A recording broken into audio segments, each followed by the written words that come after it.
ਵਾਹਿਗੁਰੂ ਜੀ ਕਾ ਖਾਲਸਾ ਵਾਹਿਗੁਰੂ ਜੀ ਕੀ ਫਤਿਹ। ਪੰਜਵੀਂ ਵੀਡੀਓ ਵਿੱਚ ਅਸੀਂ ਗ੍ਰੰਥੀ ਸ਼੍ਰੇਣੀ ਬਾਰੇ ਵਿਚਾਰ ਸਾਂਝੇ ਕੀਤੇ ਸੀ। ਅੱਜ ਅਸੀਂ ਦੇਸ਼ ਦੇ ਗੁਰਦੁਆਰਿਆਂ ਤੇ ਉਹਨਾਂ ਦਾ ਪ੍ਰਬੰਧਕੀ ਢਾਂਚਾ ਤੇ ਡੇਰੇਦਾਰਾਂ ਅਤੇ ਉਹਨਾਂ ਦਾ ਪ੍ਰਬੰਧਕੀ ਢਾਂਚਾ ਬਾਰੇ ਵਿਚਾਰ ਸਾਂਝੇ ਕਰਾਂਗੇ। ਭਾਰਤ ਅਨੰਤ ਕਾਲ ਧਾਰਮਿਕ ਤਰੰਗਾਂ ਵਿੱਚ ਜੀਵਿਆ ਹੈ। ਜੀ ਇਸ ਦੇਸ਼ ਦੇ ਰਾਜੇ ਮਹਾਰਾਜੇ ਰਾਜਪਾਟ ਛੱਡ ਕੇ ਧਰਮ ਦੀ ਤਲਾਸ਼ ਵਿੱਚ ਰਹੇ ਹਨ। ਉਹਨਾਂ ਦੀ ਤਲਾਸ਼ ਕਰਕੇ ਪਤਾ ਚੱਲਦਾ ਸੀ ਕਿ ਧਨ, ਰਾਜਪਾਟ, ਪਰਿਵਾਰ ਸਭ ਸਮੇਂ ਦੀਆਂ ਲੋੜਾਂ ਹਨ, ਜੀਵਨ ਦਾ ਲਕਸ਼ ਨਹੀਂ।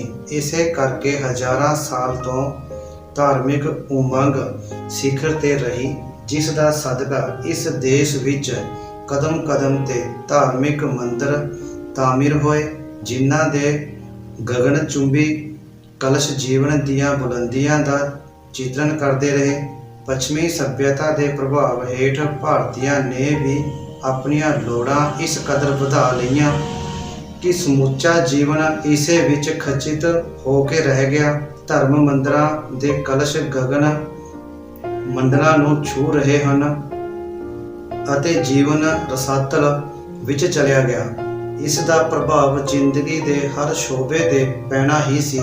ਲੋੜਾਂ ਦੀ ਘਾਟ ਤੇ ਸੰਤੁਸ਼ਟੀ ਕਰਕੇ ਜਿੱਥੇ ਦੇਸ਼ ਤਿਆਗ ਤੇ ਵਿਰਾਗ ਵਿੱਚ ਜਿਉਂਦਾ ਰਿਹਾ, ਉੱਥੇ ਲੋੜਾਂ ਦੇ ਵਧਣ ਨਾਲ ਤੇ ਅਸੰਤੁਸ਼ਟੀ ਕਰਕੇ ਚੋਰ ਤੇ ਬੇਈਮਾਨਾਂ ਦਾ ਦੇਸ਼ ਕਹਿਲਾਉਣ ਲੱਗ ਪਿਆ।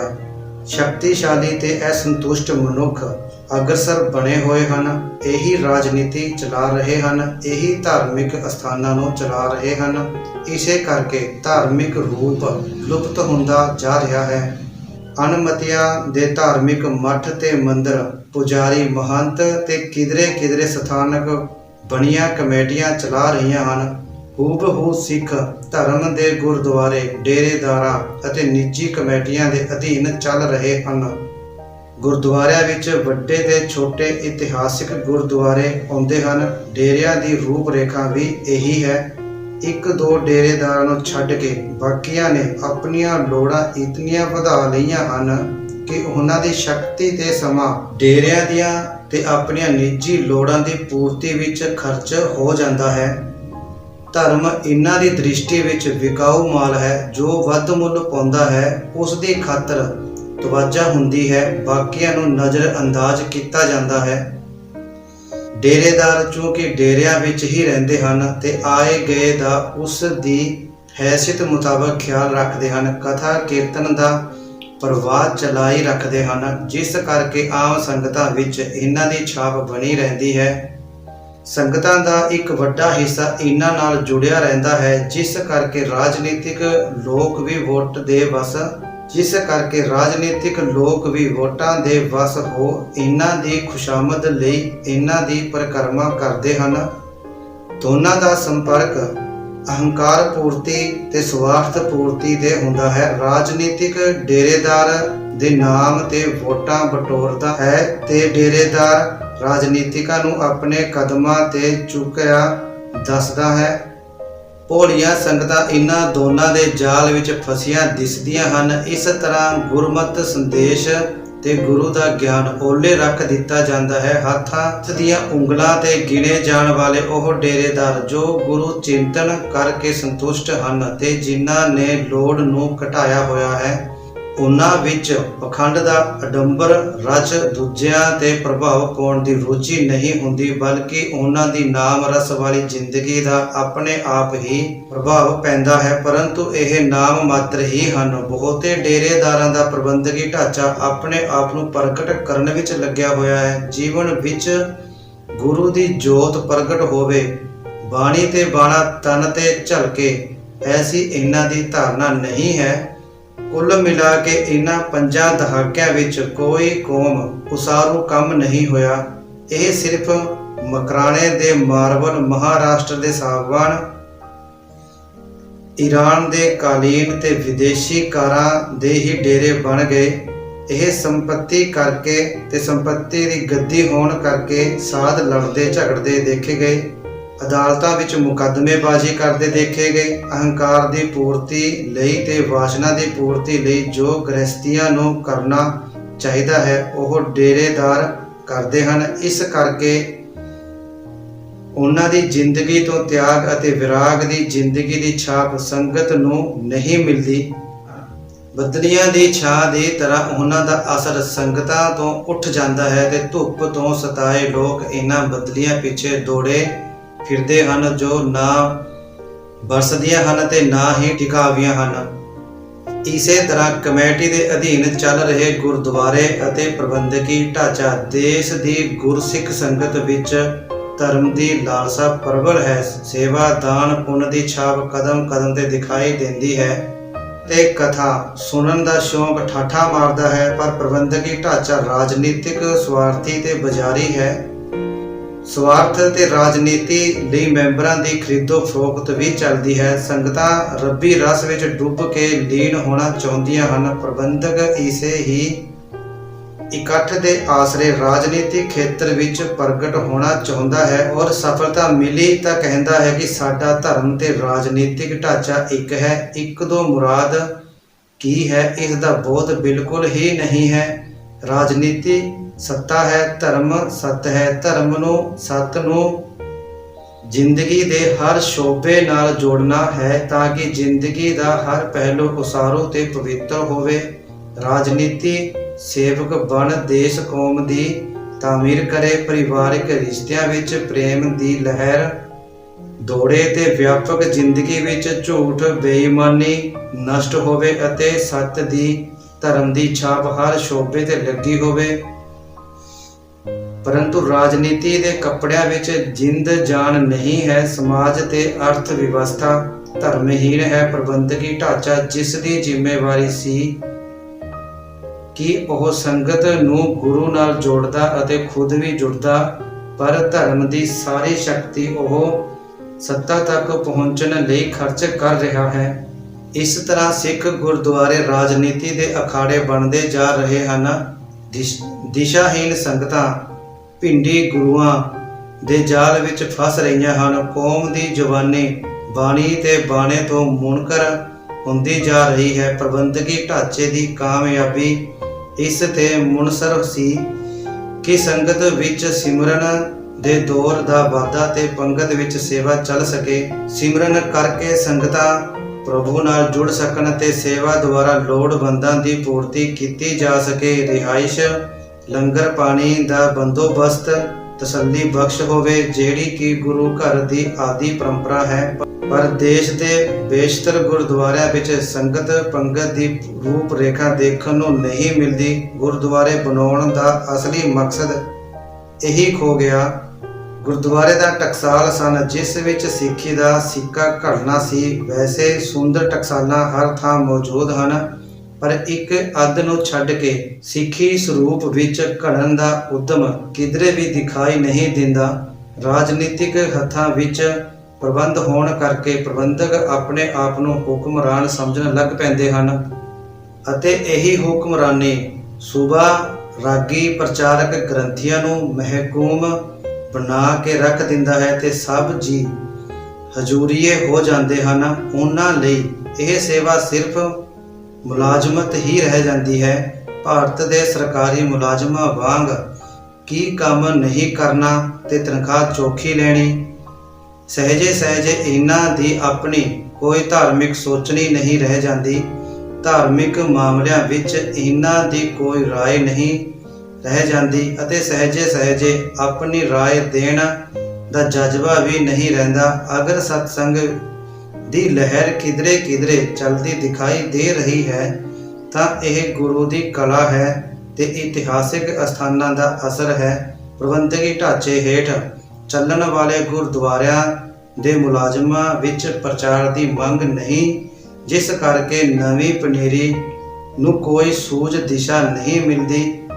ਅਸਲ ਵਿੱਚ ਤਾਂ ਗੁਰਦੁਆਰਿਆਂ ਦੀ ਮੁਲਾਜ਼ਮਤ ਸਿਰਫ ਪ੍ਰਬੰਧਕਾਂ ਦੀ ਮੁਲਾਜ਼ਮਤ ਹੀ ਰਹਿ ਜਾਂਦੀ ਹੈ। ਗੁਰੂ ਦੀ ਉਪਮਾ ਕਰਨਾ ਕਰਾਉਣਾ ਤਾਂ ਦੂਰ, ਸਿਰਫ ਪ੍ਰਬੰਧਕਾਂ ਦੀ ਪਰਿਕਰਮਾ ਤੇ ਖੁਸ਼ਾਮਦ ਚੱਲਦੀ ਹੈ, ਜਿਸ ਕਰਕੇ ਕੋਈ ਅਣਖੀਲਾ ਪੜ੍ਹਿਆ ਲਿਖਿਆ ਪ੍ਰਚਾਰ ਦੀ ਸੂਝ-ਬੂਝ ਤੇ ਉਮੰਗ ਰੱਖਣ ਵਾਲਾ ਇਸ ਮੁਲਾਜ਼ਮਤ ਤੋਂ ਕਿਨਾਰਾ ਕਸ਼ੀ ਕਰ ਜਾਂਦਾ ਹੈ। ਸਿਰਫ ਅਨਪੜ੍ਹ ਮਜਬੂਰ ਤੇ ਕਿਸੇ ਹੋਰ ਪਾਸੇ ਰਿਜ਼ਕ ਦਾ ਵਸੀਲਾ ਨਾ ਲੱਭਣ ਵਾਲਿਆਂ ਨੂੰ ਹੀ ਇਹ ਨੌਕਰੀ ਰਾਸ ਆਉਂਦੀ ਹੈ।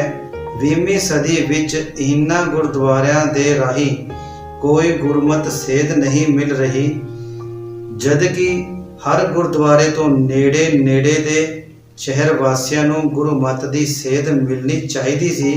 ਗੁਰਪੁਰਬ ਦੇ ਵਿਸ਼ਾਲ ਸਮਾਗਮਾਂ ਵਿੱਚ ਪ੍ਰਾਂਤਕ ਭਾਸ਼ਾਵਾਂ ਵਿੱਚ ਗੁਰਮਤਿ ਸਾਹਿਤ ਵੰਡਿਆ ਜਾਣਾ ਚਾਹੀਦਾ ਸੀ। ਗੁਰਮਤਿ ਕੀ ਹੈ? ਗੁਰੂ ਨਾਨਕ ਦੇਵ ਜੀ ਤੇ ਗੁਰੂ ਗੋਬਿੰਦ ਸਿੰਘ ਜੀ ਦਾ ਸੰਦੇਸ਼ ਕੀ ਹੈ?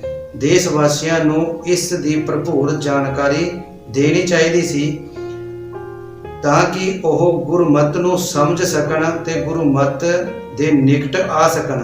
ਪਰੰਤੂ ਇਹ ਸਭ ਕੁਝ ਮੌਜੂਦਾ ਪ੍ਰਬੰਧਕੀ ਢਾਂਚੇ ਹੇਠ ਹੋਣਾ ਮੁਮਕਿਨ ਨਹੀਂ ਹੈ। ਧਰਮ ਪ੍ਰਚਾਰ ਦੇ ਦੋ ਢਾਂਚੇ ਹਨ, ਵਿਅਕਤੀਗਤ ਅਤੇ ਸਮੂਹਿਕ ਪ੍ਰਬੰਧਕੀ ਢਾਂਚਾ।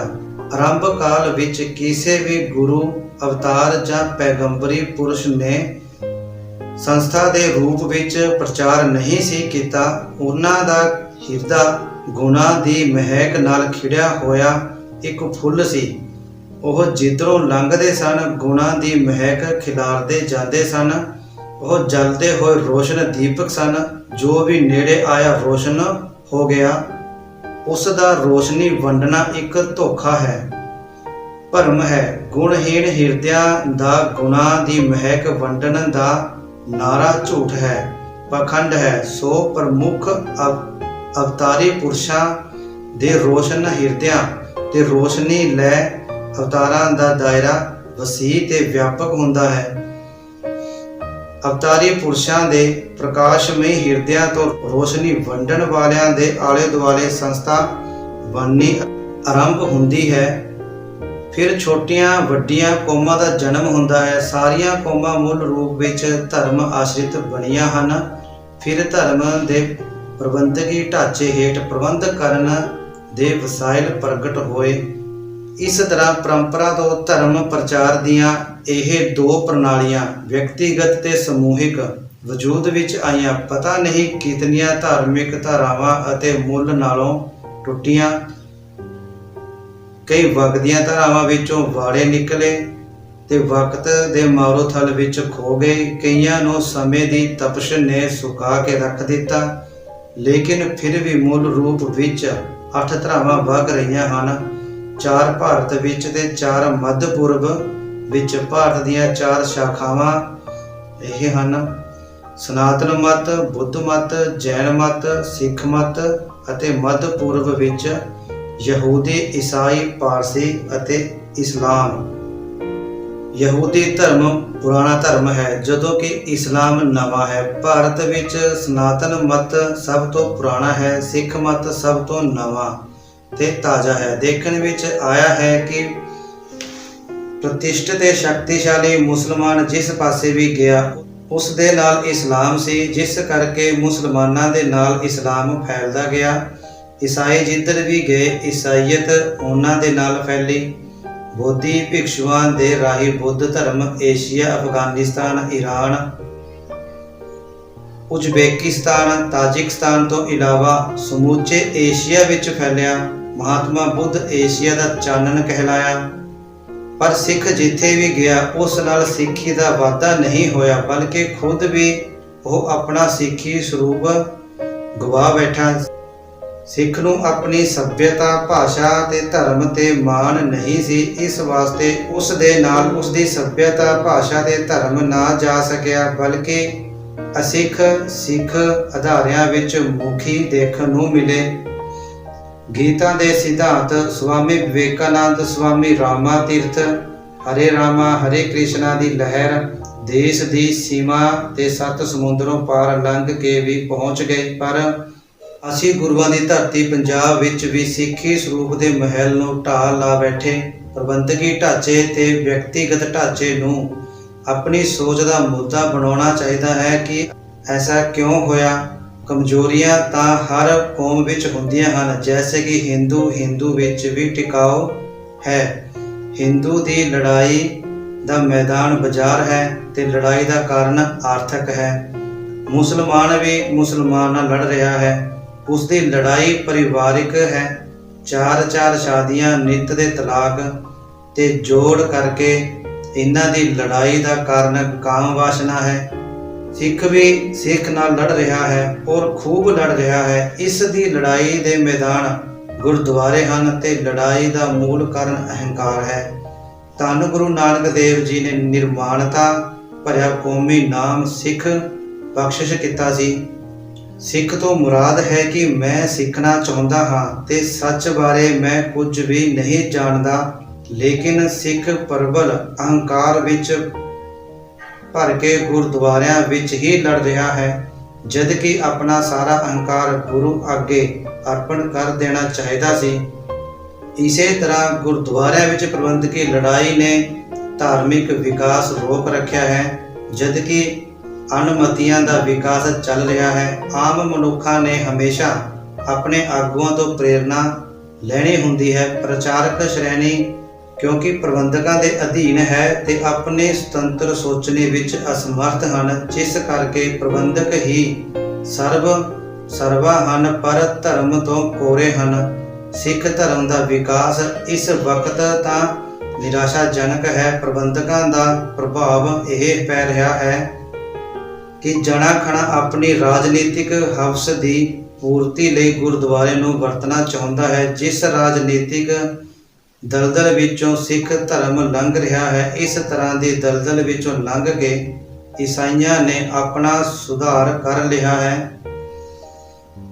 पोप नूं सर्वा बना ईसाइयां दे राजनीतिक पोप दे कदमां विच आण बैठे हैं, पर सिख धर्म दे राजनीतिक धर्म की जिम्मेवारी प्रचारण वाले लोगों दे सिर ते बैठ गए हैं, जिस नाल सारे धार्मिक लोगों दियां गर्दनां ते रीढ़ दियां हड्डियां टुट गईयां हैं। यह अधोगति हर दूर दृष्ट नूं दिखाई दे रही है। बुद्ध जैन ते सनातन मत विच इस तरह का प्रबंधकी ढांचा ना मात्र है, जिस करके सनातन मत दे स्वामी ते आचार्य, बुद्ध मत दे लामे ते भिक्षु अते जैन मत दे मोनी हर नुकते तो देश विच अपना धार्मिक पक्ष दे रहे हैं। सनातनी स्वामी ते आचार्य दे आश्रम सारी दुनिया विच चल रहे हैं, जिस तो पश्चिमी दुनिया प्रभावित हो रही है। बोधि भिक्षु भी महात्मा बुद्ध की रूप रेखा थां थां ते उजागर कर रहे हैं। साडा यह हाल है कि जिथे प्रबंधकी ढांचे हेठ चल रहे गुरुद्वारे पार्लीमेंट की छाप बनते जा रहे हैं, उत्थे डेरे फोकट कर्म कांड ते भरम जाल का रूप धारण कर रहे हैं, जिस नूं देख के हर गुरमत हितेसी दा हिरदा रो उठता है। गुरुमत प्रचार की खातर धन गुरु नानक देव जी ने 9 खंड पृथ्वी का भ्रमण किया। प्रचार हित किसी भी अवतारी पुरुष ने इतना भ्रमण नहीं किया। मुहम्मद साहब का भ्रमण 250 मील तो ज़्यादा नहीं। श्री कृष्ण जी का भ्रमण गुजरात तो काठियावाड़ तक सीमित है। महात्मा बुद्ध का भ्रमण विहार जिहे तक रहा। अज उसनूं बिहार कहा जाता है। उन्हां दे विहार कारण यह इलाका विहार कहलाया। बाद विच इन्हां दे श्रद्धालुओं ने इन्हां अवतारी पुरुषों के ख्यालों नूं सारी दुनिया विच फैलाया। ईशा ते मूसा का पेंडा भी 200 मील है, पर इन्हां बगीचिਆਂ नूं माली बहुत अच्छे मिले, जिन्हां अपने अवतारी पुरुषों का बगीचा बहुत वसी किया। परंतु इस युग दे जिस महान अवतारी पुरुष ने 9 खंड पृथ्वी विच गुरमत का बीज खलेरिया सी ते गुरमत का गुलिस्तान बनाया सी, ओह सिमटदा पंजाब तक सिमट गया ते अज मुरझाई हालातां विच वेखण नूं मिलदा है। गुरु नानक देव जी की महान ते सुतंत्र सोचनी, जिस तो सारा जगत प्रभावित होया सी, गुरुद्वारियां दी 4 दीवारी तक सीमित रह गई ते दीवारां तो बाहर खड़े मनुखां तक आवाज़ ना पुजन कारण उन्हां ने पिठ कर लई। इसे तरह होर विचार असी अगली वीडियो विच संगत दे सामने रखांगे। ਉਦੋਂ ਤੱਕ ਫਤਿਹ ਪ੍ਰਵਾਨ ਕਰਨੀ। ਵਾਹਿਗੁਰੂ ਜੀ ਕਾ ਖਾਲਸਾ, ਵਾਹਿਗੁਰੂ ਜੀ ਕੀ ਫਤਿਹ।